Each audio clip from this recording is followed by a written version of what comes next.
The product transformation at the Ford Motor Company has been impressive to watch. In the last 4 years, Ford shot to the top of the quality rankings. Its sales are booming, it's gaining market share, and it is solidly profitable again.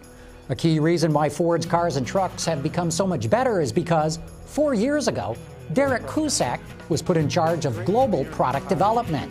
Though born and raised in Detroit, Kuzak spent a good part of his career in Europe where he honed his product development skills. If you'd like to learn a lot more about Kuzak and where he's taking Ford from a product and technology standpoint, sit tight, because that's what's coming up next on Autoline Detroit.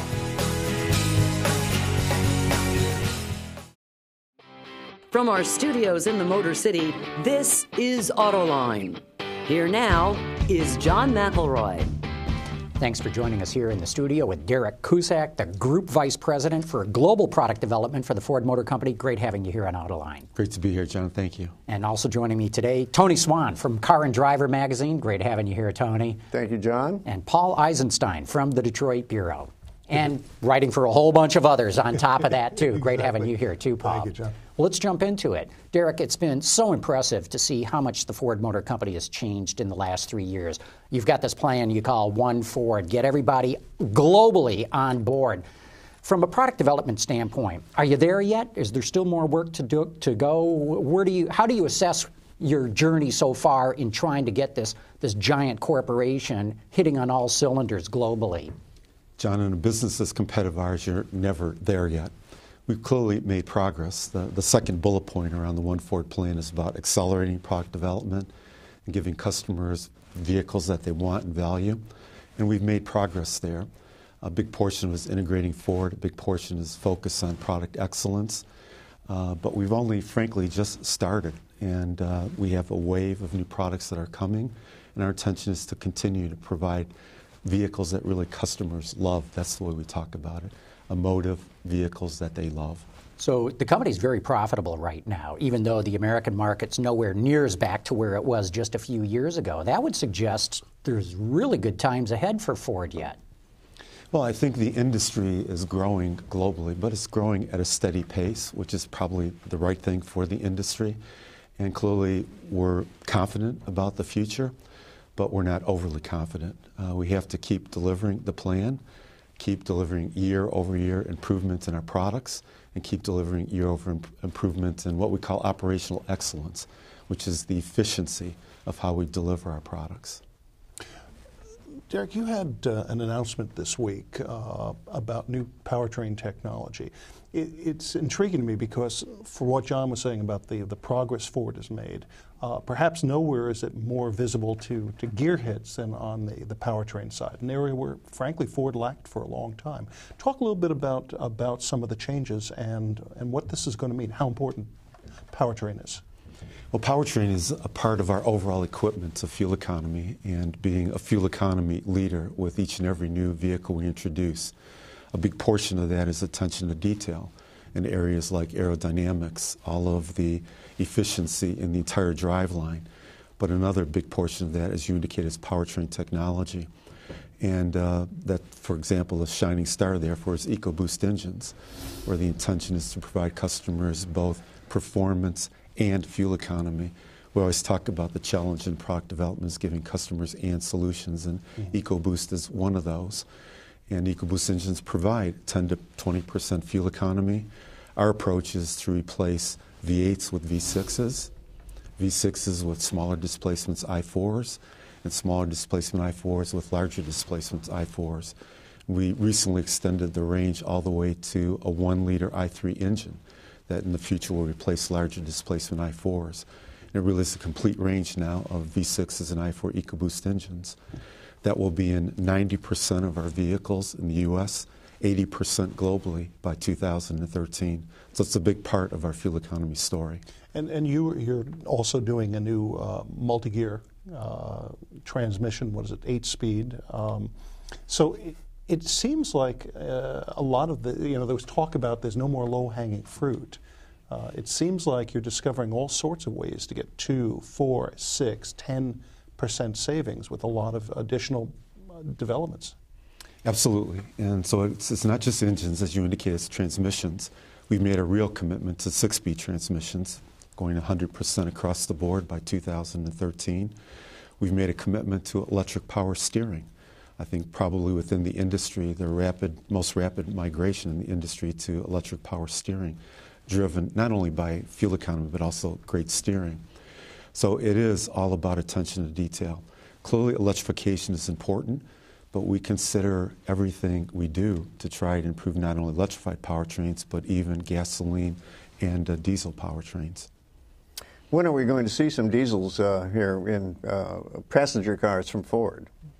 Well, Tony, we have state-of-the-art diesels in Europe. In Yes. fact, they're probably 60% of our volume in Europe at this point. For North America, we clearly have state-of-the-art diesels for our trucks. Absolutely. The new diesel in the F-150 is terrific. Right, the 6.7 Very is impressive. a great diesel. On the car side, it's a little bit more problematic. We look at all of our powertrain technology from a cost of ownership perspective. Does it make sense for a customer in terms of the initial increment in price? How quickly does it pay back? So that really is a rational cost of ownership decision for a customer. And we look at the North American market with the emission regulations that are here. It really requires pretty expensive after treatment. So you have the cost of the after treatment, you have the additional cost of a diesel versus a gasoline engine, and you also have the price at the pump, which is a different relationship here in North America than it is in Europe. Well, that's been varying wildly. And also, when you're talking about this, these distinctions between a gasoline engine and a diesel engine, what about hybrids? How do they figure into that? The cost of ownership and the initial investment getting in. I mean, hybrids aren't any cheaper.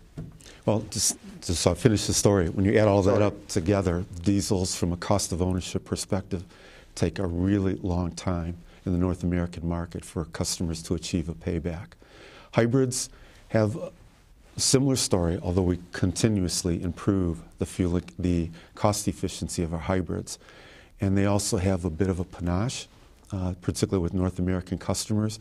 If you look at hybrids in North America, you see some percentage in basically a take rate in the North American marketplace. Not quite as much in Europe because diesels, European customers are used to diesels and they see that as the real alternative. So it almost varies by marketplace. Hybrids in North America, diesels in Europe, but overall gasoline engines very strong, and EcoBoost actually an alternative to diesels in terms of the efficiency they provide at a much lower cost. Yet we're seeing diesels where available gaining a lot of traction. Some products that the Germans are selling, 40 and 50% diesel. With their limited availability, their market share in the U.S. market is now approaching that of much more widely available hybrids. So there seem to be a number of your competitors that are rethinking diesel and may in fact come out with them in the next couple of years now that they think they can make the next level of emission standards. Is Ford rethinking its strategy? So clearly we watch what's happening in any market that we compete in. We do see some isolated nameplates making some progress in terms of diesel take rates. One of the advantages that we have, Paul, is that most of our vehicles are on global platforms. So that allows us, for example, to bring those state-of-the-art diesels that are in those platforms to markets globally. So we have that opportunity if we see it start making sense from a cost of ownership and a customer demand perspective. Derek, as you say, hybrids have a panache to them. There's a payback that looks more reasonable than diesels, at least at this point in time.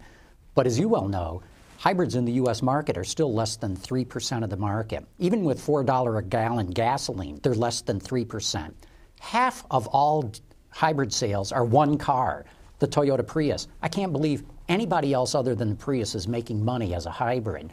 And I'm wondering if EcoBoost isn't just going to destroy the market for hybrids for Ford anyway, because my perception is once you get to 40 miles per gallon, and you can do that without a hybrid system or even without a diesel system, customers are going to say, that's good enough. 40 miles to the gallon, that's good enough for me. Where do you think this is going to go out? Do you see any hope at all for hybrids to increase their market share much above where it is right now?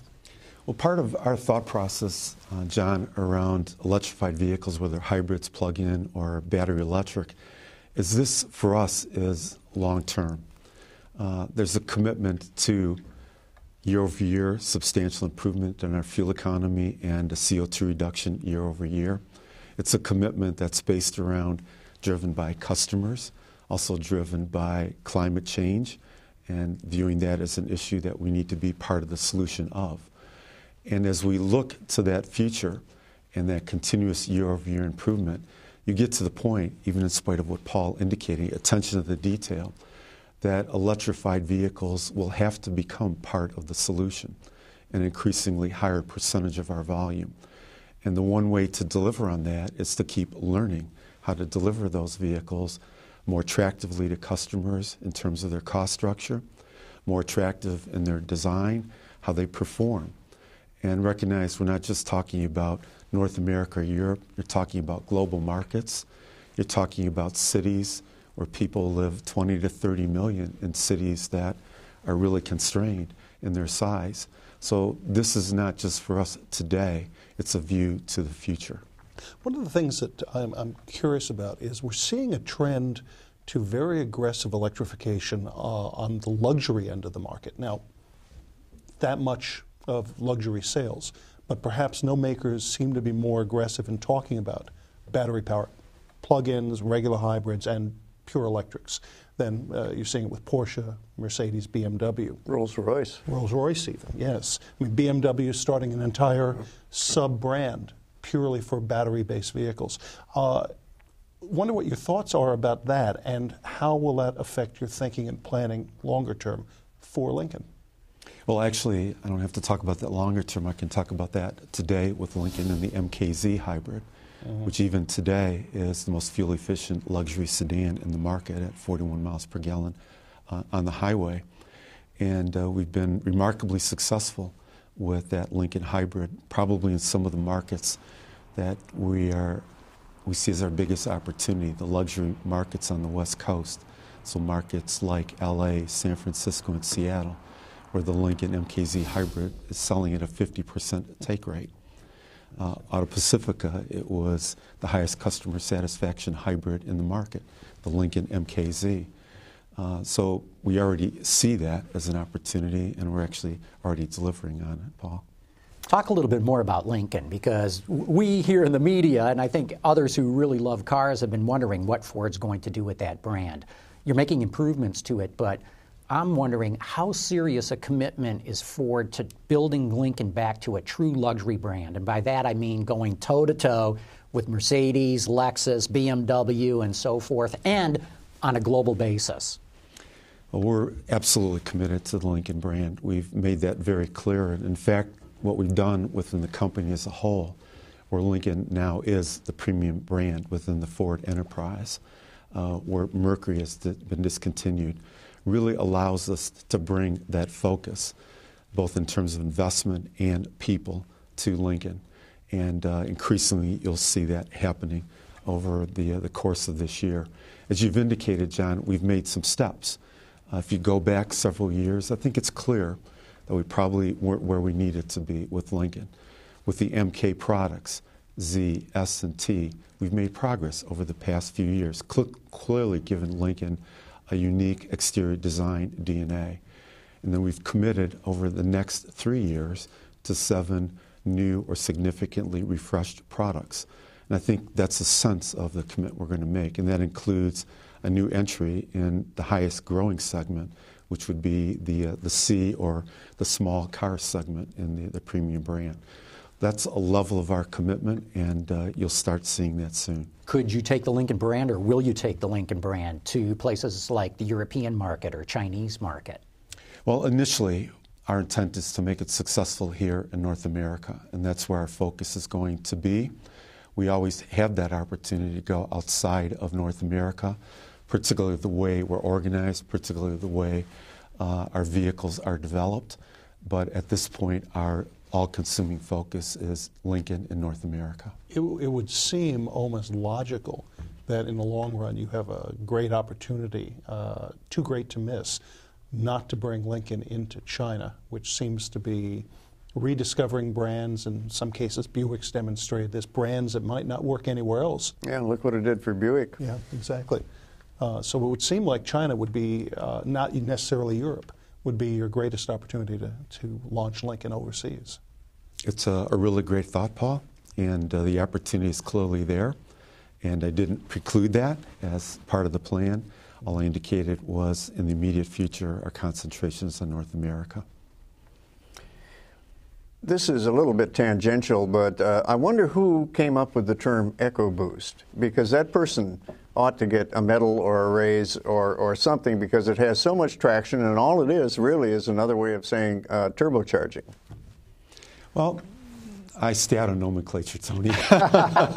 But you're right, it is a great name, and it really has helped us. But I want to indicate that our approach to EcoBoost, it isn't just turbocharging, by the way. It's turbocharging, it's direct injection, and it's downsizing. Yes.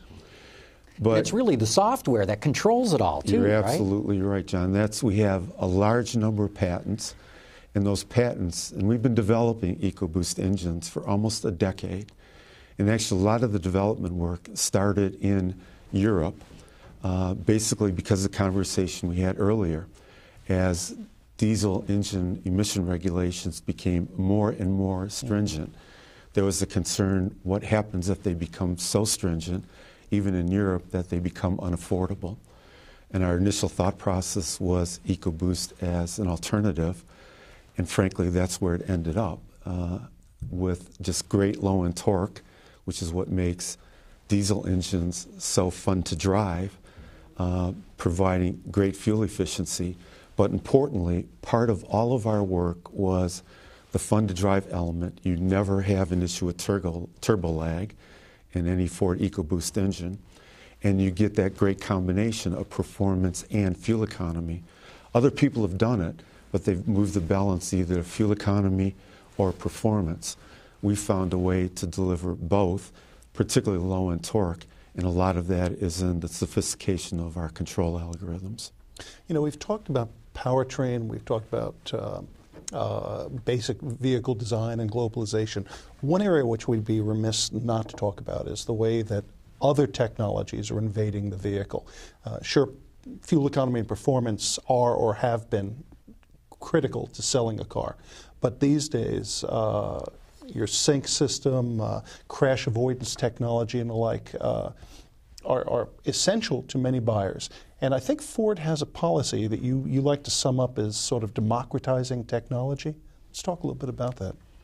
I think just a starting point, Paul, is the importance of technology to the Ford brand. And it was a concerted strategy on our part to use technology as a way to help differentiate the Ford brand and bring people to the Ford brand in a very crowded marketplace. And probably, obviously, leadership around fuel economy was really important to that. But design, emotive, bold design was a big element. And another element was technology, and talk about technology. And so it's become for us a part of our fundamental brand and product strategy. And several elements to it. It's a focus on 3 areas of technology. Obviously, sustainability or fuel economy, safety, a second. And then the third was interior comfort and convenience technology, particularly infotainment and connectivity. And another element to that strategy, and it's part of your democratization, is once we have a technology, we move it across all of our vehicle lines as quickly as possible. And that way, technology becomes ours because it's on every vehicle. So people start associating the technology with the Ford brand, and also it helps us deliver technology. It makes for a better business case for us and for our supplier partners. So our supplier partners are coming to Ford with their technology because they know which areas to bring us their technology through, and they know we're going to work with them to deliver the technology in high volume. And so you're right, it's been fundamental to us. Sync, perfect example, across 3 million vehicles already in about 4 years. Brings us to the Consumer Electronics Show, the largest consumer electronics show in the U.S. 2 years in a row, the keynote speaker. People would never have thought about Ford in that kind of way without our approach to technology. But what about taking that overseas? When is Sync and the self-parking feature and My Ford Touch going to show up outside of North America or outside of the U.S. market, essentially? Yeah, and just as we do with everything within Ford these days, particularly our product strategy, it's a global product strategy. So just as we have a global powertrain strategy, a global vehicle strategy, we now have a global technology strategy. So that means Sync goes to Europe. In fact, it goes globally. It starts next year. And that means the development of, for example, in Europe, 19 different languages. In fact, just an interesting point on that, John, Sync being a unique element, is that part of our work in Sync was on voice recognition. And part of our surprise was how we actually had to lead not only the automotive industry, but frankly, probably the consumer electronic industry in developing improved voice recognition technology and also making those improvements in a wide array of languages. When you think about Spanish, it's European Spanish, it's Mexican Spanish. I mean, every language has its own dialect, so it really makes it complicated. But you're absolutely right. Our approach to technology, whether it's Park Assist or Sync or My Ford Touch, it's now planned for global applications. Isn't there a danger? You've brought some of your newest technology down into even the Fiesta segment. Doesn't that make it more difficult because normally technology debuts in luxury cars? In some cases, you're putting it in your smallest and least expensive vehicles. Doesn't that make it more difficult for Lincoln to differentiate itself? So, Paul, to this point, we've been really emphasizing technology as a way to differentiate the Ford brand. With our new commitment and consuming focus on Lincoln, that will allow us to have unique technology for Lincoln and launched in Lincoln. So we've already indicated what some of those technologies are going to be. Fully retractable roofs being one, electronic Prindle's electronic shift mechanisms in the vehicle, push button, active noise control, computer-controlled damping. My Lincoln Touch is an existing example. So those will be examples of technology that will be unique to Lincoln, launched in Lincoln. Maybe eventually they'll migrate to Ford. But part of our differentiation strategy and the transformational next step for Lincoln will be unique technology for Lincoln. Well, we talk about technology, and I wonder how much is going to be enough. And of course, there probably is never going to be enough. But Sync was a big success. There's no question about that. But then My Ford Touch, My Lincoln Touch, and that sort of thing has come in for some criticism, at least in certain quarters. How are you going to address that, and what can you do to improve it, and what is going to be enough? Yeah. So we've clearly heard the concerns, Tony, and we're addressing them in two ways. First is through more how-tos and the ability to touch our customers with teaching and instructional help, and the other is improved software and software upgrades. And in that regard, our thought process always, particularly around the electronic side and the approach to consumer electronics, was to provide customers features and new technology at the rate of consumer electronics. And so that does mean software upgrades in the neighborhood of every 6 months to a year, just as you get with your smartphones, with your laptops. And frankly, that needs to be our approach even in the automotive industry. Frankly, it provides us another very positive touch point with our customers over their lifetime of ownership of their vehicles, our vehicles. So that was part of the thought process. Clearly, we're responding to the concerns, but our intention is to move forward and continue with that consumer electronics type approach and interface with our customers. Well, I look at the layout in the Explorer, for example, My Ford Touch, and there are some elements of the controls that baffle me in terms of why are they better? Why is it better to have these touch buttons that aren't all that easy to operate, especially when the vehicle's in motion, than an old-fashioned knob for adjusting volume? Thumb switches on the steering wheel, that's fine, or a knob for adjusting stations. Now, remember, I came from an era when accessories on a car were summarized as R and H, which was radio and heater. So I'm a practicing Luddite, as Paul has pointed out to me many times.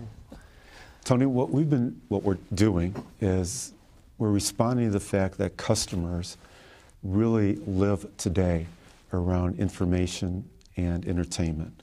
Their whole lifestyle outside of the vehicle is built around that immediate access to information and entertainment.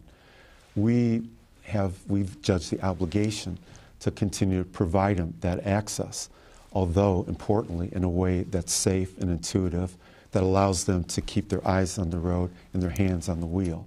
That's why our whole major portion of our interface is built around voice control as the starting point, and then controls on the steering wheel as the next element of providing the interface to the vehicle. And those controls on the steering wheel are exactly the same controls that you're so used to with your cell phone, and they control all of the major functions: volume control, changing stations, changing the media source, so that you actually never have to take your eyes off the wheel or your eyes off the road and your hands off the wheel.